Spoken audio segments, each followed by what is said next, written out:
Share ko lang pala guys, ba't nga pala ako naging INC. Sa mga di nakakaalam guys, pinanganak talaga akong Katolik.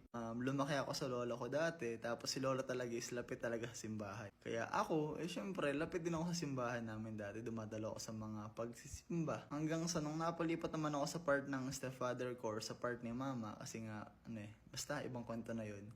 Puro talaga sila born na ganun. Ako naman, syempre, lagi nila akong inaakit sa born na ganun. Dumadalo ako sa mga kantahan doon. Dumadalo ako sa mga worship service namin. Saka iba't iba pa. Pero bakit ko nga ba mas pinili maging iglesia? Bakit ko nga ba mas pinili na maging kaanib, di ba, sa INC?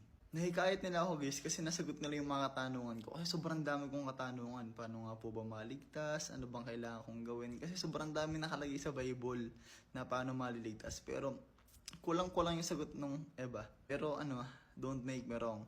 I respect them. Sa INC lang talaga nasagot yung mga katanungan ko. Tanda ko dati nagkipagdebate pa ako sa mga INC. Iba't iba tungkol sa mga aral sa Biblia, ganun. At lahat ng mga tinatanong ko talaga, lahat ng mga sinasabi ko, lahat ng mga maling paniniwala ko dati, nasasagot talaga nila, men. Hanggang sa syempre, di pa rin ako tumigil. Gusto ko pa rin talaga mang-usig. So ginawa ko, dumadar talaga ako sa mga gawain nila, sa mga doktrina, sa mga pagsamba.